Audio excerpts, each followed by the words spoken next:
films. I will give our guest first crack. What do you want to talk about, Fox? Sure. Well, let's talk about the film that opened the festival, and that would be Chef. This is Jon Favreau's return to this independent comedy he did early in his career, Swingers and Made, and then he went on to do a much bigger fare. We know of him from Elf and Iron Man 1 and 2, which he directed and had a small role in as Happy Hogan.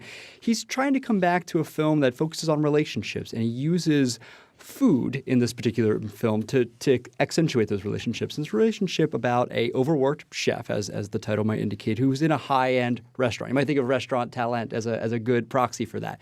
And unfortunately, he's lost his creativity. And through his career, he's also lost touch with his now divorced wife and his son. And the son especially misses his father. He misses that relationship and wants to be in his life more. And finally, when Jon Favreau's character is pushed to the breaking point, he decides to reinvent himself. And by doing so, he gets a food truck, and he gets it in the Florida area and decides to drive cross-country with it, with his son in tow and one of his best friends, who's also a fellow chef. And the story is really about his journey in terms of finding himself and finding that voice of creativity in his food and that passion that he lost, but then also learning who his son is and learning how to be a better father, learning how to reconnect with the people who he lost and understanding the value of those relationships. Yeah. What did you think of it? I really enjoyed it. There are some highlights to this film that really rung true for me. First off, as silly as a thing as this may seem, is Jon Favreau does a wonderful job of portraying food. If anyone has ever seen cooking shows on the Food Network, something like Diners, Drive-Ins, and Dives, you need a host who makes you believe that the food they're tasting is that delicious. And you will undoubtedly walk out of this film aching for a Cuban. And Jon Favreau really does a great job of making you believe he embodies this character. I think most of the humor also is very good. There are some sort of easy jokes that Favreau goes for, some a little bit more long plays, subtlety, that I thought worked very well. And finally, definitely the relationship between him and his son. I want to call it MJ Anthony, one of his first movies playing Percy, his son, did an excellent job of keeping up with Favreau's sort of quick wit, which I really appreciated. Wow.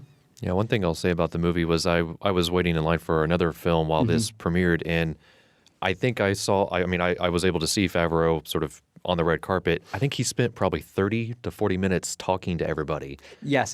Which was I didn't expect, Right. He was really wonderful. I happen to be one of the lucky few on the red carpet talking to him. And he was very energetic. And one of the things I really love about South by Southwest is that for many of these filmmakers, this is the first time their film is being shown to a live audience. And they still have that level of energy and enthusiasm going in and answering questions because they haven't been rattled by the thousands of journalists who are inevitably going to ask them the same question over and over and over on their marketing tour. This is the first time for them, and you really get that unbridled passion. And you get great answers to their questions. And Jon Favreau, and as well as his castmate John Leguizamo, and MJ Anthony was also there as well. Same could be said for them. Very cool. So who else is in this movie, you said? So John Leguizamo plays his best friend, or I guess a co-chef who believes in Jon Favreau's passion and therefore accompanies him on this spontaneous journey. We also have lots of minor characters played by big people. We have Dustin Hoffman as the overbearing owner of the restaurant who sort of puts a kibosh on Favreau's work. We have Sofia Vergara, who plays his estranged wife. We have Robert Downey Jr. in a very small role. We have Scarlett Johansson in a very small role.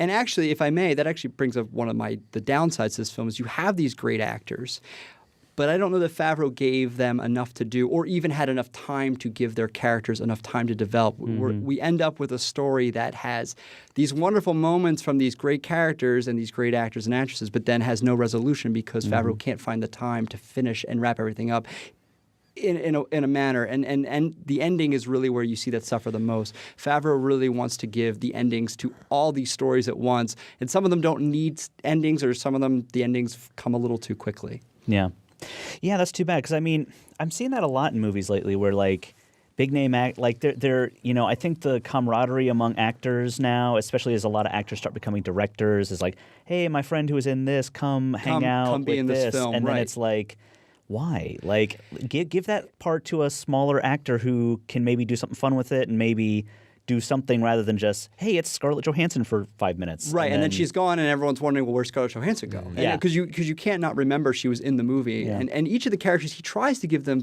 a major plot point, but then there's just not enough time to resolve them. And that's sort of a big issue here, as opposed to his other films, which I thought were a lot more contained. Swingers and Maid have very definitive starts and ends because they're almost done in real time, given comparatively to this, which jumps from month to month a little bit near the end.